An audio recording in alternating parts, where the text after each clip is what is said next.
Hey, you are now watching Crumb TV. Crumb TV. Hey, we in Chicago, y'all, and y'all watching Crumb TV. It's your brother, Tim Buck 2, I say. You are now watching Crumb TV. You in Chi-Town finest, you hear me? Inglewood, always up to no good. Man, I'm telling my brother Crumb. You're watching Crumb TV. I'm your humble brother, and you are watching Crumb TV. Reporting live from the Wild Hunters, Southside Chicago. And you now watching Crumb TV. And you're watching Crumb TV. Crumb TV, baby. Hey. Crumb TV.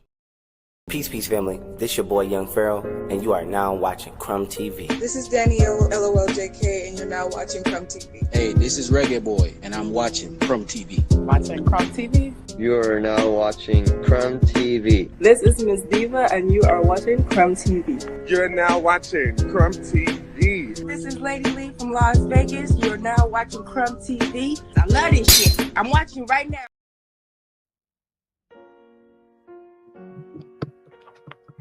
If you could, please repeat after me. Peace, Ashe, Islam, Namaste, Hotep, Grand Rising, Assalamu alaikum, wa alaikum salam, Bum dia, Oseo, Halito.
Oh, okay. I want to apologize for that, family. I think I should be Gucci now. My apologies. Please forgive me. Um, I kind of went off, but I'm back on. I'm not sure where I left off at, but I just wanted to kind of recognize the people. Um, I kind of burned my time away. So let me just go real quick. Conscious Connect, Bruce Lee, shout out to him. Kwame Joyner Bay, I see you. I love you. I appreciate you. Kia Enlighten, Robert Johnson, that's the family. Jeff Knows, family. When you see names like that, you obviously expect them to be in circles like this. Empress Me, that's powerful. 301 G3 Original 313. Teach out there in Detroit, I'm sure. Solo 5000, it wouldn't be right without you. Perspectives Consciousness, very interesting name. B Roy, I see you, I love you, I appreciate you. Truth Be Told channel. So with that said, family, I just want to kind of put some respect on you, on all of your names. But with that said, I also want to make sure to bring this thing in right. So really quickly, I want to introduce my good brother, my man 100 grand. A1 since day one, none other than a minister of information. Peace and love, minister. How are you? Man, peace and love. We back for another installation. This time we're doing YT history, which I think is a bit more interesting than Negro history, personally. So we in here, you know what I'm saying? You don't know who I am, man. Mr. Information, definitely come follow me on TikTok, jumping like Jordan, doing great things over there. Yeah, subscribe to my YouTube channel. I mean, it ain't too much stuff that I have over there that you don't see over here. Maybe 1 or 2 videos, but yeah, check me out, man. Peace and love. Get your pen and your paper out. Let's learn. Well, I do want to keep the minister honest. The minister has a good bit of content on his channel that's not on Crumb TV, family. It's definitely worth your time to go over there. A decent chunk of work, a body of work over there. So go over there and enjoy that. Okay, so with that said, minister, yes, this is simply sharing the screen and going over some material that's already out there. So I'm over here on Instagram, and let me see if I can make this oh man, hold on, let me see. Hopefully that's a little bit better. I'm not going to press my luck, but yes, I am. Let me try it again. Okay, so that's about as big as I can get it. So basically what you're going to see here is, yeah, I'm going to make it bigger. Screw it. European Jesus. So right here, with my cursor is circling, you're going to see a black man and a black woman, both crowned in the upper room. They're in the upper room, and obviously, clearly, they are royalty. And below them, in the battlegrounds, you're going to see more so-called black people. Obviously, actually, they're called Moors, and they're archers and some type of military men, apparently. And then to the left of them, it looks like I can't scroll anymore. Okay, yeah, that was the end. You're going to see these tall, hairy white men, and you can't really see how hairy they are in this particular picture, but they're definitely, at least in this picture, you can see their wild hair and their big beards at the very least. So these, number one, this is tapestry. And just to help you understand, at this particular time, this is the 1300s, 13th century, Europeans can't really read like talking about. They're not going to get their Renaissance till after 1492. Columbus sails the ocean blue. Their Renaissance is going to come after Columbus. So you're going to get 1492 and onwards is when they really start doing their thing. Prior to that, they're under subjugation. So in this particular case, you're going to tell a story through tapestry. Tapestry is nothing more than sewing a blanket with pictures in it. And these were books, if you will, or a medium to tell a story in those days. So you say, Crumb, what is this? It's basically a blanket, but they would kind of put it on a wall and it would tell a story. In the 1300s, this is the story they told. So let's go to the next picture. It says, I'm sorry, did you want to add something to this, minister? Yeah, I just want the audience to know this is known as the Wild Man and Moors from around 1440. Um, and it's a lot more stuff to this, and I'm hoping you hit it. But if not, I'm gonna add some value to it. So, but yeah, you're doing a good job. I'm listening.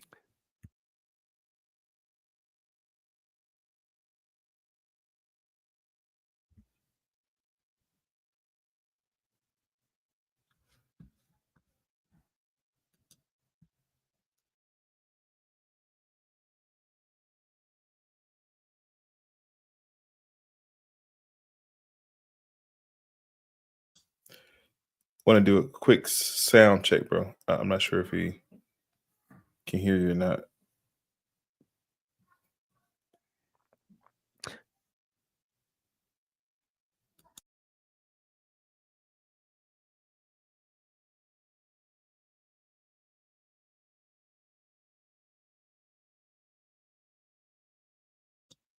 Okay. I think the good brother had to tap out and tap back in. Also sound quality. So I'll just share this version of the photo, and when he come back, he can tap back in on this. But yeah, I think I know where he's about to go with this information. But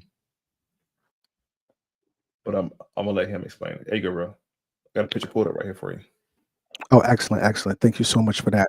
Okay, so in this one, you can see how tall they are. You can keep yours up. I'm just going to bring mine back up real quick, see if I can take another crack at it. If not, I'm going to stop doing it. So in this one, it says Blackamoors as 14th century Germany's Strasbourg.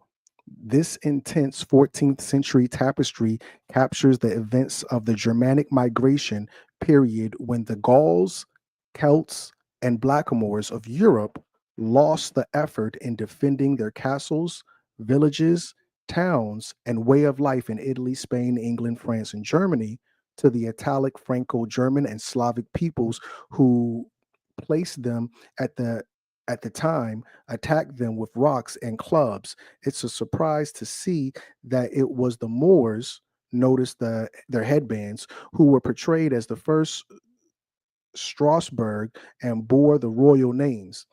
And let's see this picture.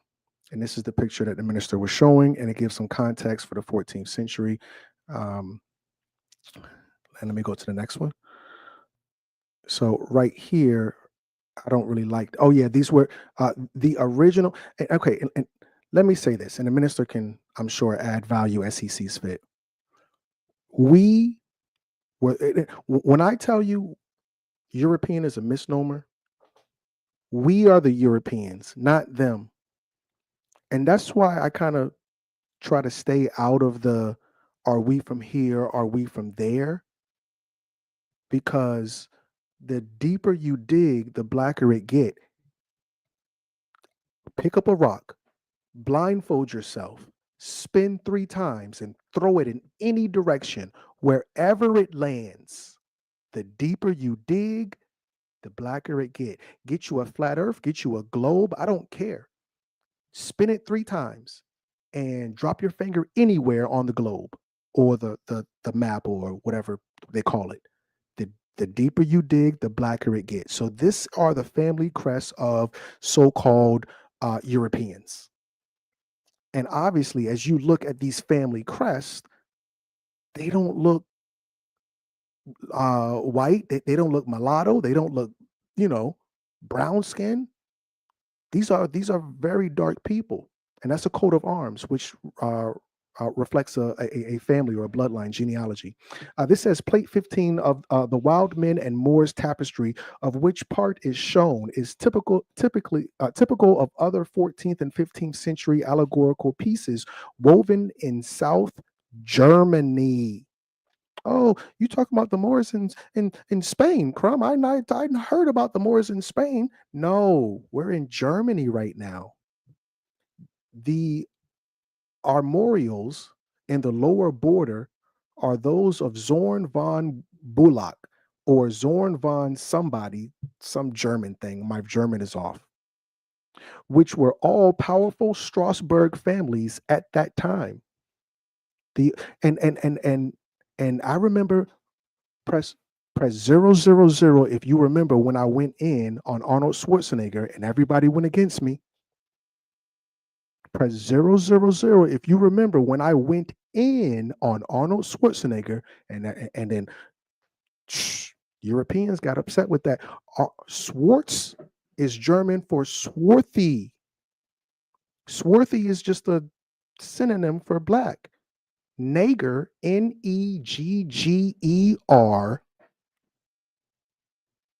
does not mean egg. Swarthy, Nigger.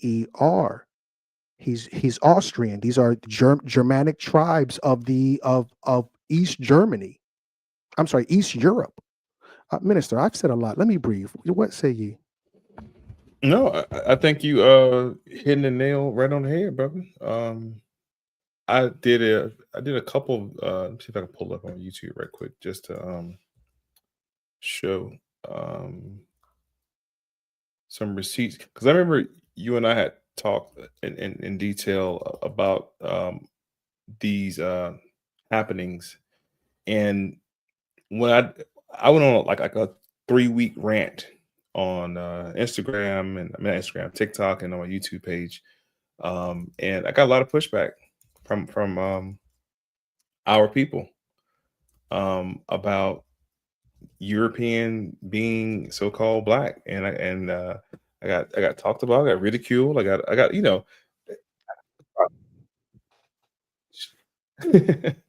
I remember a I long already time I ago already expect it. Go ahead.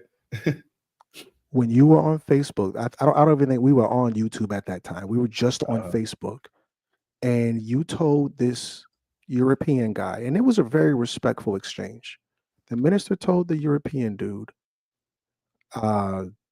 that black means pale. Did you say something like that? Black means white?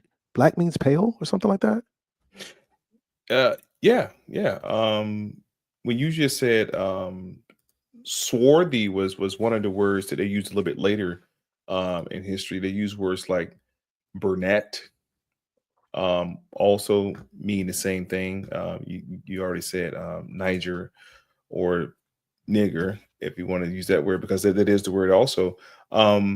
Okay, I got it right here and pull it up real quick. But yeah, let me show you this real quick.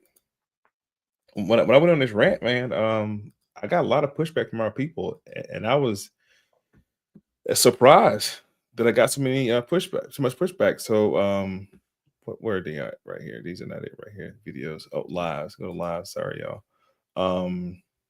Right here, I did the Black Queens of let me just pause it. I'm gonna the volume down. I did the Black European Queens of Europe, and I showed all of them. I showed receipts. I did one called the Truth About the African Slave Trade, which is the same thing. I did one called the Swarthy Colonial Kings. What else I had did? The Africans in America. But these were all situations of me explaining exactly what you're talking about. And I was showing how King James, who was part of the Tudor Stuart dynasty, I think you put me on game about the Angus. Angus was also another sector of so-called dark-skinned Europeans. So the Angus right here, Black kings and queens ruled parts of Europe. These were the Angus. The Douglas was also another one. Let me see if I can pull it up. Douglas, Black European royalty. Royal family. Let's see, that comes up right here. There you go, right there. This is Scotland. So from Germany, the British Islands, Scotland, these were all Black Europeans. So a lot of times when you do your 23andMe and you come back with part European in your family or whatever percentage of European, you're referring about the Black bloodline of Europeans, not the pale skinned Europeans. These were your people all through Europe. As you can see, the Black Douglases were a powerful Scottish noble family that held great influence over the Stuart kings in the late Middle Ages. The Black Douglases were a branch of Douglas clan, which were the most ennobled families of the United Kingdom. Now, here's another word right here that we can drill down on before I pass the mic to show you Stuarts, and it should still be in my search. I already have it up. You want me to share it? Engine. Stuart. Yeah, go ahead. So when you're dealing with the word steward, you ain't doing nothing except dealing with the word swarthy. Hold on, hold on. Boom, boom, boom, boom. So Stewart, well, swarthy means black. Okay, fine. Stewart means swarthy. Right. You know, swarthy mean black. Yeah, but did you know Stewart means swarthy? Also, I want to point out real quick. Notice that it's Stuart. It's SWART. That because the double U was a transliteration when the Stuart Kingdom was in parts of Portugal and Spain and Northern Europe, which we call the British Islands and Scotland and Ireland. They used the single U when they came down to France, and this is going through the bloodline. King James, what's her name? Queen Elizabeth, going all the way to King Charles, going to the black nobility family was known as the Tudors. King James was part of the Stuarts, but the Tudor dynasty, when he became the he was the Prince of Wales. I'm sorry, the King of Scotland and the Prince of England. We call him King James, but he was only the King of Scotland. He became what's known as the Stuart, the Tudor Stuart. Both clans came together, and it was like double black nobility throughout Europe. And you see right there, it says King Charles II. King Charles II is a member of the House of Stuart, nicknamed the Black Boy. This is Charles you got in front of you. Now pull up, type in King James Tudor Stuart. King James Tudor Stuart. See, James Stuart, Earl Aaron James Stuart. This is their name. Of course, they're gonna do the whitewash of the photo. Scroll down a little bit. Hopefully they other way, yeah. Well, I want to say this. Go ahead. Whenever you're ready, whenever you yield. Yeah. So what I'm let me see. They pull it up. So they give the back. They were right there. Was King James II a Stuart? James II was the last British Stuart king in direct line. So type in the House of Tudor. It's T-U-T. I think it's D at the end. House of Tudor. According to Wikipedia, Well, the House of Tudor was the T and the D are the same letter. So absolutely, you're going to see the interchangeable. Facts. So King James was the last one of the Stuart dynasty. However, he united the Tudor Stuarts. That's the only point I had. So the Tudor is also the Black Royals of Europe too, along with the Stuart dynasty of the Black Royals. Now, the photographs they're going to show you before I pass the mic are going to look like that, but they had swarthy skin, dark skin. Now, to us in America, when it came over here, they was known as mulattoes. These are the mulattoes. These is Queen Charlotte in them. That's why Queen Charlotte has that complexion. Queen Charlotte was also swarthy, and so was her mother. She was swarthy. They call them swarthy. Like the people from Italy, they're swarthy. They're not white people. They know they're not white, and they don't claim to be white. They never had claimed to be Europeans at all. So, just wanted to put that out there. I pass the mic. Let me add value. This is how they look. That's how they look. They look white. If you go back and you go look at him, that's how he looked. He looked white. So you say, if the bloodline started out black, Crumb, because you're the one saying he was white, because Crumb, I've heard a lot of black people say that's not how he looked. He was dark. Let me confirm to you, that is how he looked, and I can tell you why.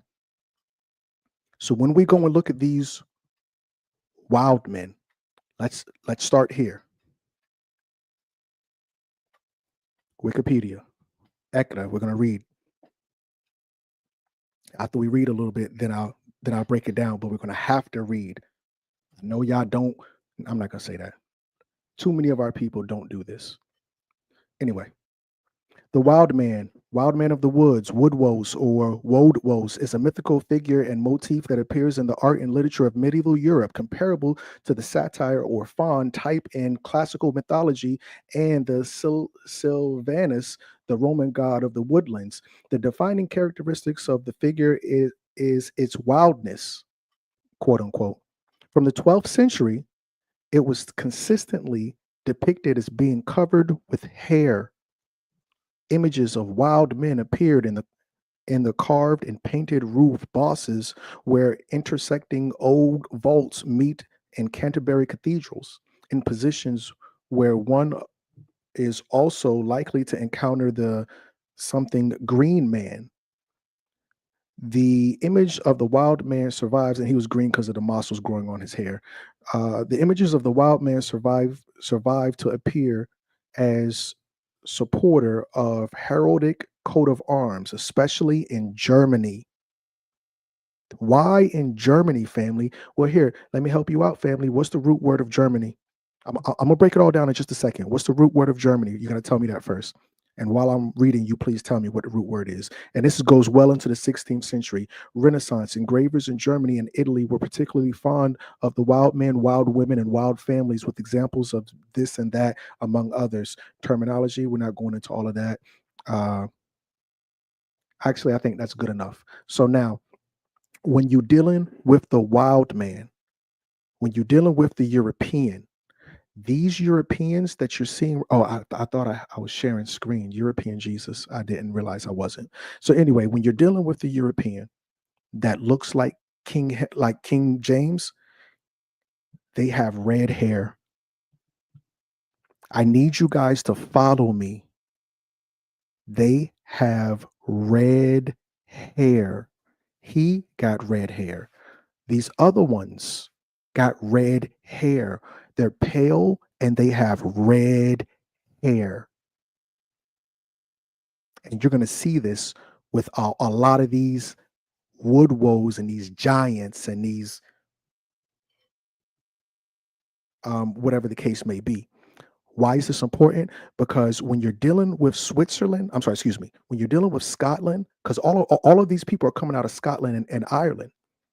This is coming from one person and one person only. And I'm going to show it. Somebody already put her name in here. And I was very impressed that y'all put her name in here. Oh, Will Justice. Scotia. Why is Scotia important? Because Scotia had red hair and she was the only one in Europe who ever had red hair. And all of these people who look like this, they all originally had red hair. Why is this important? Because Scotia's daddy. Once I show you Scotia's daddy, hopefully we're going to connect some dots. You going in on him. You going in on him. According to Britannia, this is Scotia's daddy, Akhenaten. Now remember, Akhenaten is also the daddy of King Tut. He's also the husband of Nefertiti. Akhenaten has a bulbous head like a freaking alien. Akhenaten has a bulbous head. Let me see. Did Akhenaten have a bulbous head? There we go. Images. Akhenaten had a bulbous head. Why is this important? Because his daughter went to Europe. His daughter went to Europe with her red hair. In the listening audience, tell me what black person who created white people had a bulbous head. You tell me. What black person who created white people had a bulbous head? You tell me. I can't tell you what to see. I can only point and tell you where to look. You got to see it for yourself. So now this guy with a bulbous head, his daughter who has a bulbous head and she has fire red hair, he goes east. He goes into the Sinai Desert crosses the Red Sea or the Reed Sea. His daughter goes west. Now remember, she's royalty. She goes west with this bulbous head. She has a caravan. She's not alone. She's maybe 500 deep. They go across the Rock of Gibraltar into, at that point, called I. Now remember, her father was the one who brought. The reason she got kicked out is because her father brought Christianity. Well, monotheism.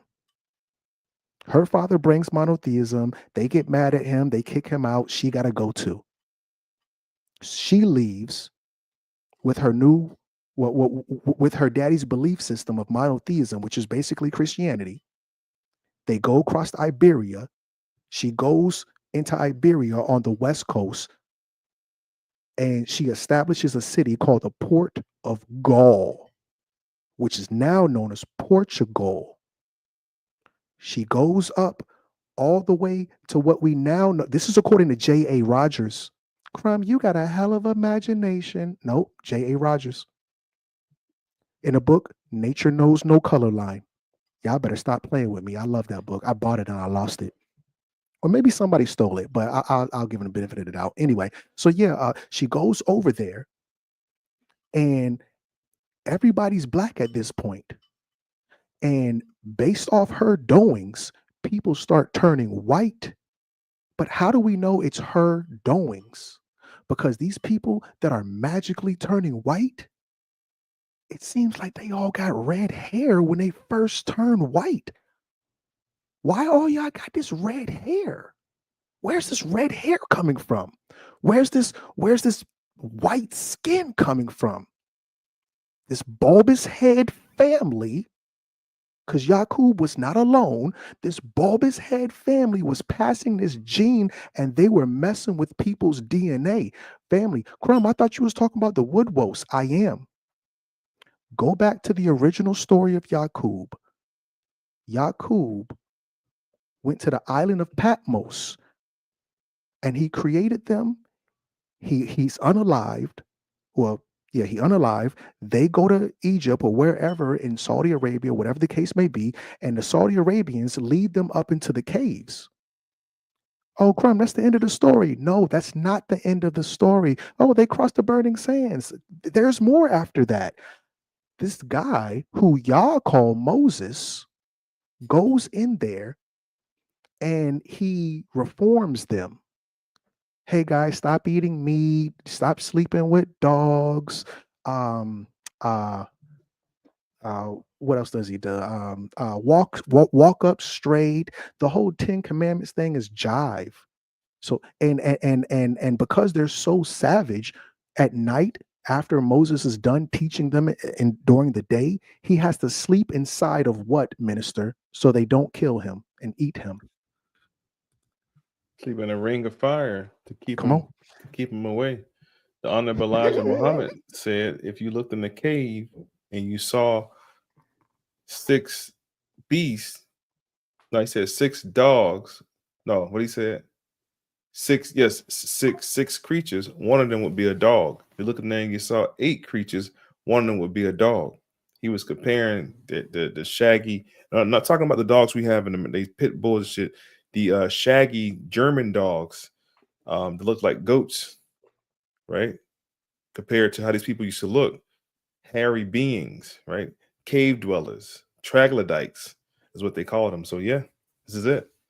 And sleep in a ring of fire. And he had to put the law in their back to make them stand up straight. So the first ones to come out of the cave were the closest followers of Moshe. Minister, do you know what Caucasians, what Europeans were the closest to follow Moses?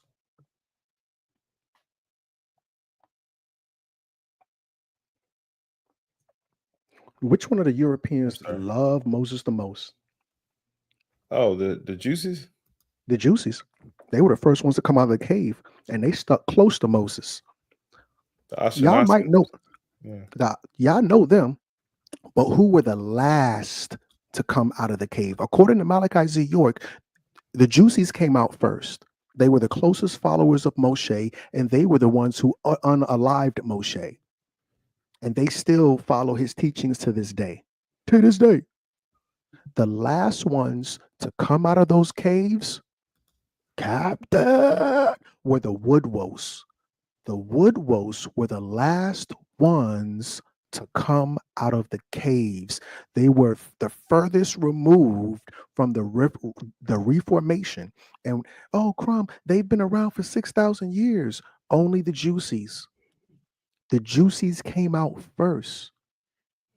A lot of them, it took another 500 years for them to come out. And then the last wave, it took another 1,000 years for not everybody came out of the caves on January 1st. It was waves of them. The first to come out of the caves were the Juicies, and they were the closest followers of Moshe. The last ones to come out of the caves was damn near 1,000 years after Moses had came and gone. They don't know nothing about no Moshe, no Moses, no nothing, no Akhenaten, none of that. These were the ones that were more animal-like. They're called Woodwose. Some of you call them Yeti. Some of you call them Sasquatch. Some of you call them, as the minister said, troglodyte. Minister, can I play a little clip for you real quick? Oh, yeah, Oh, please. you Let's get can't into see it. none of that I'm sharing. European Jesus. Anyway, check this out. I'm a troglodyte. You know what that is? No clue. It's Greek for a man who dwells in a cave. See, I'm a cave. One more time. Is that okay? Wait, run it back. We ready? Yeah. Okay. I'm a troglodyte. You know what that is? No clue. It's Greek for a man who dwells in a cave. See, I'm a caveman. I live in a tiny apartment. It's fine. I'm good with it. He said it, not me. He said, you ain't never gonna watch no movie, see no TV show, no clip where no black person saying they a troglodyte. Most black people don't even know what a troglodyte is. Because that's not your history, that's not your family, that's not your people. According to Dr. Ben, Dr. Ben, no, not Dr. Ben, Dr. John Henry Clark, he said, if you ever want to know our history, go study European history. And that's the first thing I did 12 years ago. I studied European history. And I started with the Worm and the Goontz Ice Age. And anytime I bring up those two time eras, people look fucking lost. Because most people only talk about BC and AD, right? But I talk about what's called AM, which is prehistoric, right? Prehistory. And when you want to learn about these cave dwellers, which I'm pretty sure Brother Crumb can get into, the closest depiction of these cave dwellers. Remember that movie called Harry and the Hendersons? Come on. Harry, let me pull up on my, because our people gotta have visuals. They gotta have visual aid, which is fine. Let me show them real quick the movie. Harry and the Henderson. All right. Right here. This movie is called Harry and the Hendersons for you young folks, right? Because people don't know what the hell Harry and Henderson. This is Harry and the Hendersons. This right here is what we're talking about. The Yetis who spoke Yiddish. Damn, Gina. Speaking Yiddish. These are Yetis. Now, Crom is talking to y'all about the history of it all. But the AM, or the prehistory of it, they're known as it's in my mind, Professor Rick Smith talks about them and who they really are. They're called the Adapa. Mm. And I said that before, and I'm going to say it again. Listen to me now, believe me later on in the future. These are called the Adapa. Adapa. Go look them up. I yield the floor. Okay. So when we dealing with the Bible side of it, so now when we dealing with Jacob, who a lot of people may know better as Yaqub. The reason the whole Jacob and Yaqub thing is kind of like not in the front, because Jacob had a name change. Yaqub had a name change. This is Bible I'm talking. This is not real history. It's just the Bible. No disrespect to anybody who believes in the Bible either. Please forgive me if I offended anybody. In the Bible, when Jacob or Yaqub, God damn it, bro, let me ask the question. His name was changed, was Israel. Jeez Louise, I can't even get it out. I'm trying to lead up to the Yaqub or Jacob. His name was changed to Israel. So anyway, we know we gotta about bring Jacob. Will Justice on live. We gotta put Will Justice on live, man. Yeah, we gotta bring him up here. I know. I know. And go ahead. So Esau is the brother. This is according to the Bible. Take it with a grain of salt. I'm not saying believe in Jesus. Please don't. Just listen, follow, eat the meat, throw away the bone. In the story, in the Bible, Jacob, the big head dude who creates white people, blah, blah, blah, he has a brother, and his brother's name is Esau, and Esau is a big red hair giant. They said, this is in the Bible. In the Bible, look at this depiction. Let me see if I can make it bigger. In this depiction, I guess that's as big as I can get it. You can see Esau is big as heck. He's hairy as heck, and he's red as heck. I told y'all when you start, because remember, Jacob is a black dude. He's dark skinned. Esau is a white dude, and he's red. When you this is a genetic experiment. This is no different than Adam and Eve. This wasn't just two people falling in love and just having babies. This is, hey, we're going to create something. This is what the story is diet telling you. That don't think that they just had sex and fell in love. No. Hey, listen, I want you and him to lay down and have a baby. This is the same thing they did with Yao Ming. Brother, do you know the story of Yao Ming, the giant? Nah. I mean, I know who he is, but I didn't hear the story. Did the Chinese government create Yao Ming? Yes. The government played a role in the development of Yao Ming as a basketball player. The government's involvement, including matchmaking his parents. Yao Ming's parents didn't just fall in love.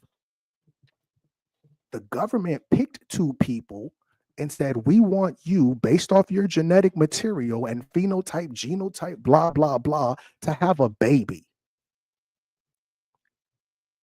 And then Yao Ming comes. Yao Ming is not a natural person. They put two people together. This is the same story of Yaqub and his brother Esau. This is not a natural birth. They put two people together. Let's be clear. So when I say that, just think of Yao Ming. It's not too far off. I digress. So now you're going to see this red giant. So why is this important? Because according to Malachi Z. York, the Juicies were the first ones to come out, and when they came out of the Caucasus Mountains, they went south and became known as the lowlanders. The Canaanites were the lowlanders. How tall were the Canaanites? Although some will like to dismiss the existence of giants as pure myth, Egyptian texts mention Semitic speaking giants over 8 feet tall living in the Canaan region. These were Woodwose big hair. Oh, you can't see it. I keep doing that like a goofy. All right, there you go. I'm sorry. Those are receipts. I was reading from somewhere, not just randomly squawking. But anyway, yeah, so these are red giants. And I'm so glad that the family is tapping in for White History Month and for Black History Month.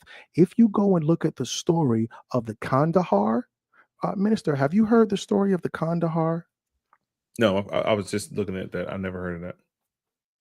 So now, I thought I already had it. I can't see it anymore.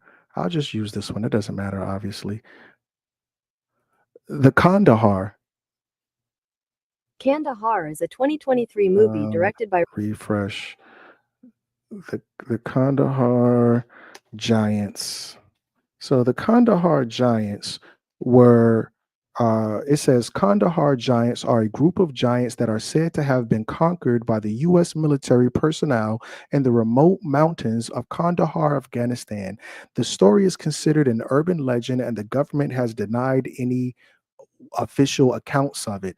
But brother, if you had to take a guess, based off what we're saying with these Woodwose and blah, blah, blah, the Kandahar, what do you think they look like?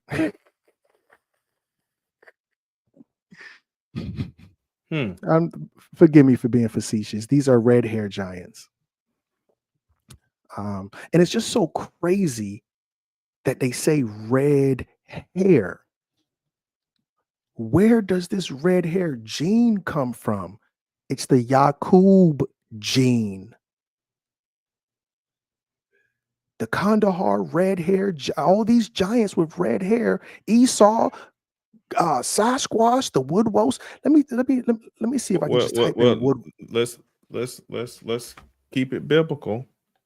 You said Esau. Let's also go ahead and just be fair and call a spade with the giants. These were the Rephaim. Come on. And the Philiums.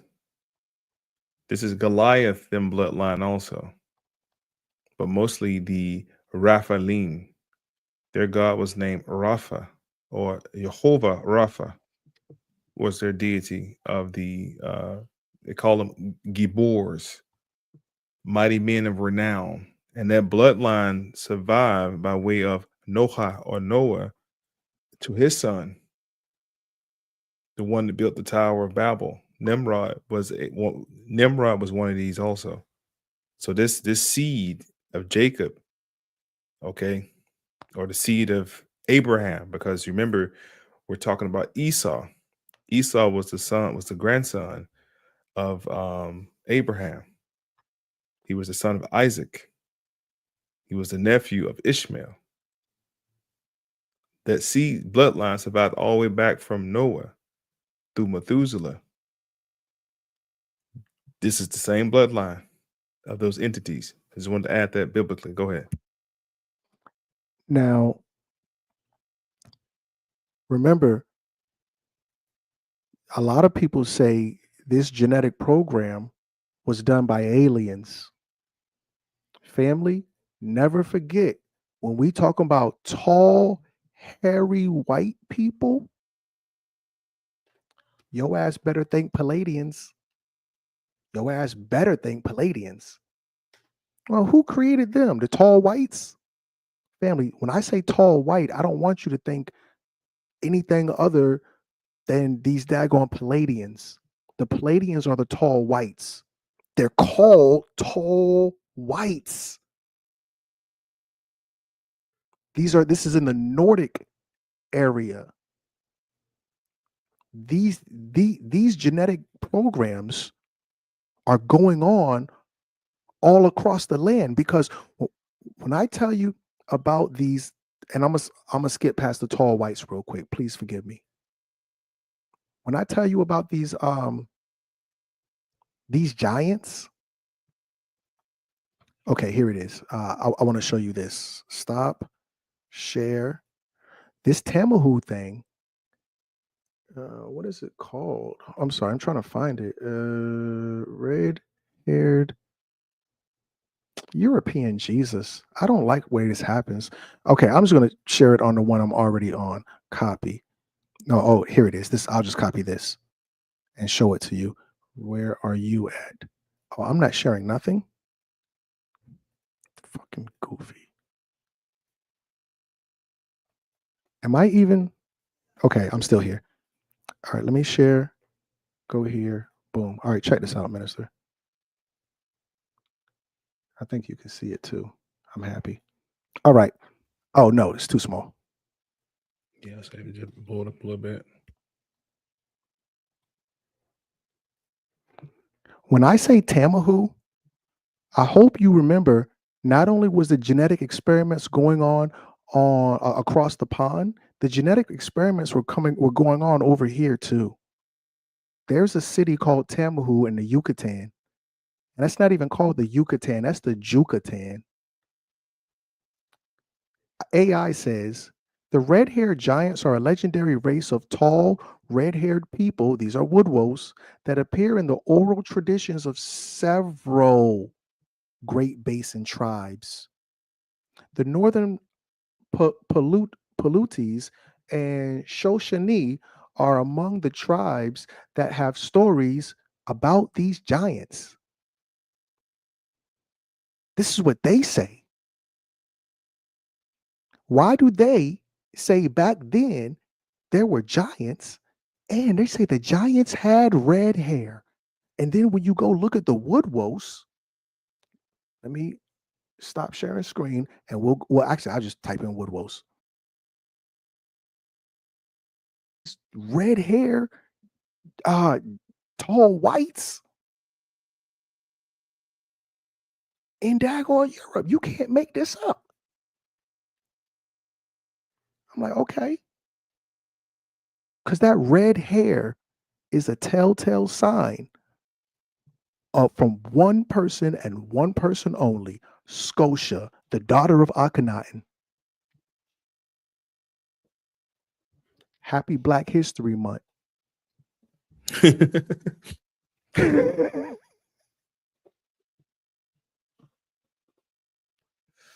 But yeah, that's all I had. Oh, well, the Yeti. What race of people, let me ask the listening audience, what race of people are the hairiest on earth? What race of people are the hairiest on earth? Where's my Jeopardy music? Oh, I can't play it. They're gonna tweak. Takes a guess at that. I'll go ahead on and give you the answer. The hairiest people on the face of the earth is actually, let me see if anybody got the answer right. No, nobody got it. The Asians. Asian people are the hairiest people on the face of the earth, not Europeans, Asians. So now when we talk about, I'm serious, there's a heart attack on Stroke Street. Did you have that pulled up or are you just reading it from somewhere? Oh, I did this a long time ago, but I'll pull it up right now. No problem. That is, bro. That's one race I would never would have considered to be the hairiest because they don't even have facial hair. True Asians don't even have facial hair. The same thing with Asian.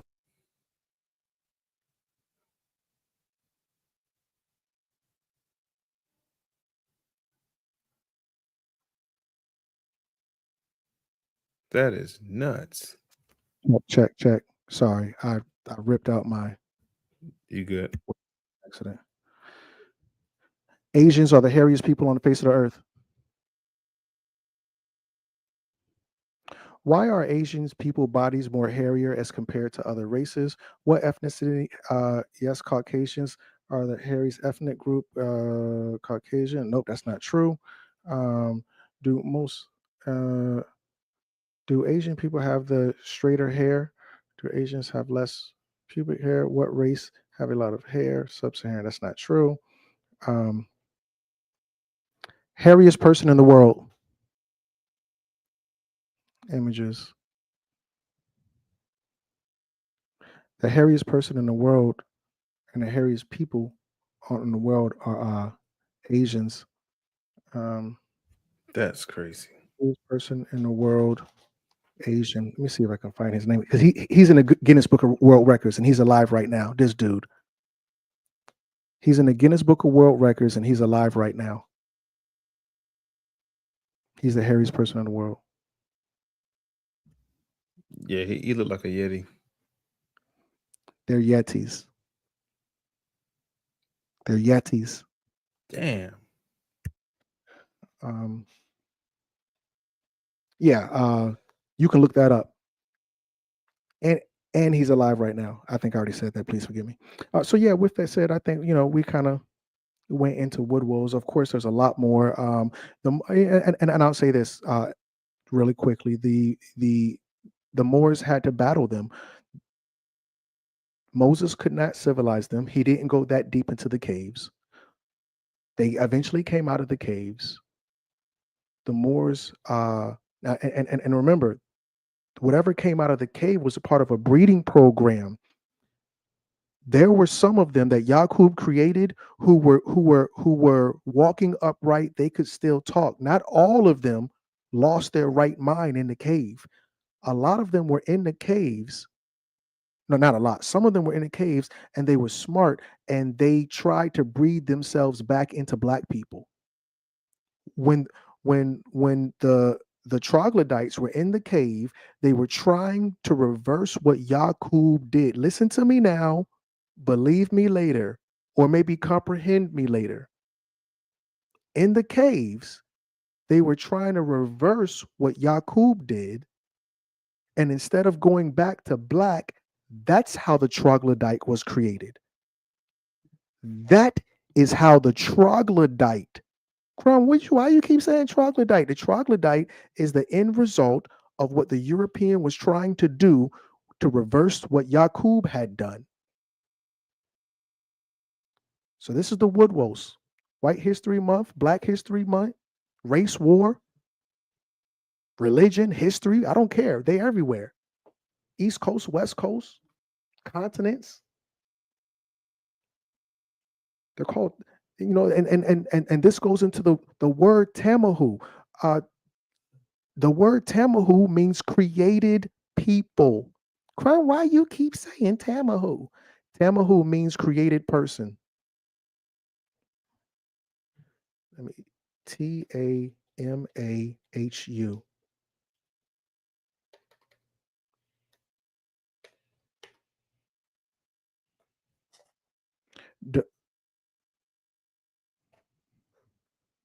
Go to all.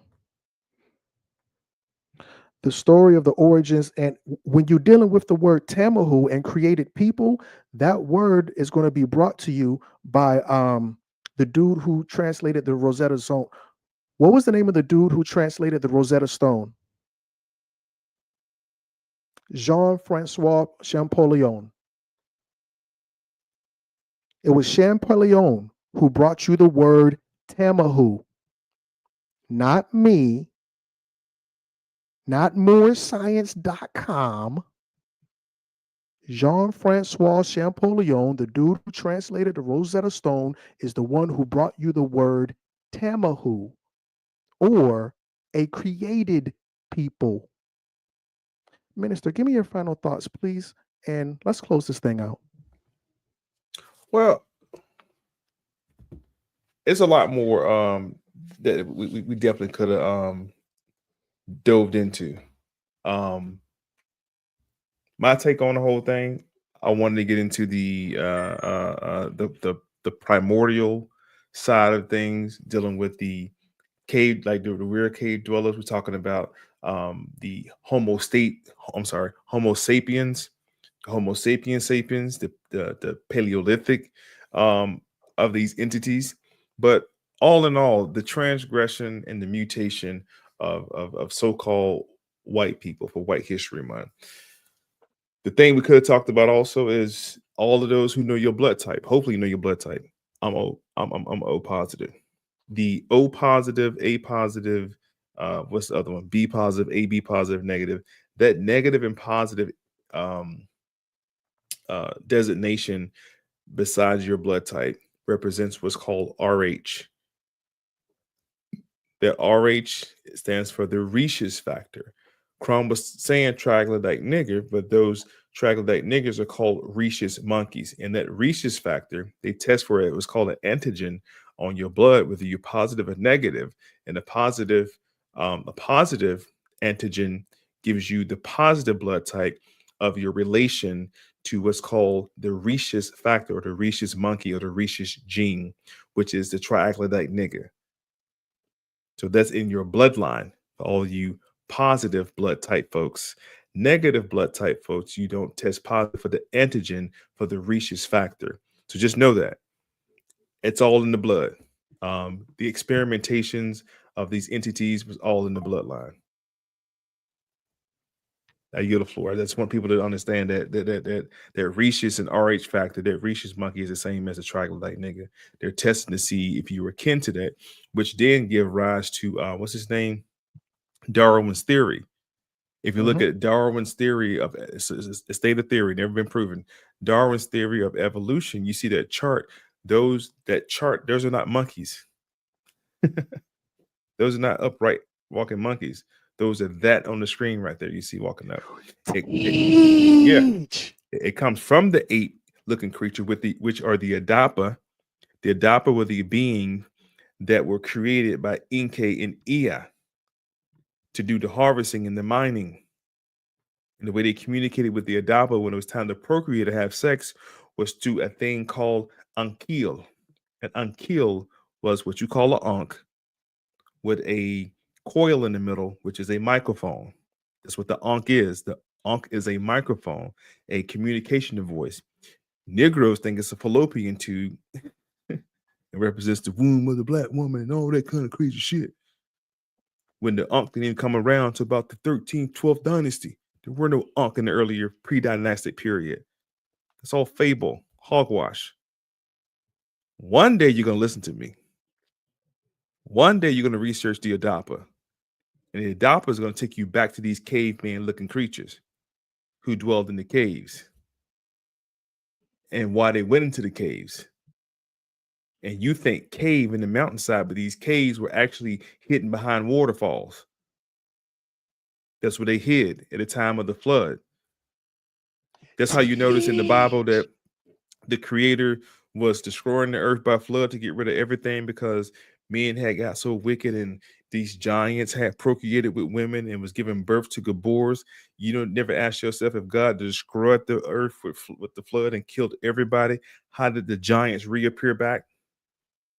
Where they come from? They hid behind the waterfalls, what you call caves. I yield the floor, man. It's a lot, y'all. We'll dig into it more. So happy white history. And all those, you have the positive blood factor. Happy white history. You're akin to the rhesus monkey or the troglodyte nigger. So I guess you're a double nigger. I don't know how that works, but happy white history. Happy white history. There you have it, family. White History Month, Black History Month, day 4. I don't know if the minister and I will do a day 5. We weren't planning this out. This wasn't something we were trying to do. It's just happened. There may be a day 5 for Black History Month. If we do a day 5, if we do a day 5, bro, I don't know if you can hear me or not, but if we do a day 5, let's take a dive into I would say around the 1800 mid 1800 time rule of North America. It don't have to be tomorrow, but at some point I would like to talk about the Black founding fathers of America, the Black founding fathers of Freemasonry, the what was called the protest Congress of the Confederacy when the South was ran by all Black Congress from South Carolina, Mississippi, Alabama. The entire Senate was all Black. So if we do dive into it at some point, maybe not tomorrow, whatever point, but I would like to take a scroll down that street to show people that information. Well, you open the door, I say we walk through it. For sure. Let's do it, man.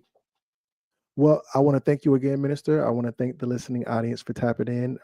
Family, as you depart ways with us, smash that like button, please, and thank you. If you could also, no matter where you're at, smash the subscribe button. Also, jump on the Minister's YouTube channel, smash the subscribe button. But the Minister's also jumping like Jordan over on TikTok. So if you're over there, go over there. If you're not, still go over there. The Minister of Information, he's over there as well. All right, so with that said, I want to leave you the exact same way I came to you. I am your humble brother Crumb, and you are now watching Crumb TV. Peace and love, y'all. You are now watching Crumb TV. You're watching Crumb TV. This is Prema Osset in Los Angeles, Leimert Park, and you are now watching Crumb TV. You are watching Crumb TV. We're watching Crumb TV. You are now watching Crumb TV. So subscribe. I am the Grand Sheikest Unity Temple number 80, More Science Temple of America, and you are watching Crumb TV. Yo, this is that kid 179. You're now watching Crumb TV. Crumb TV.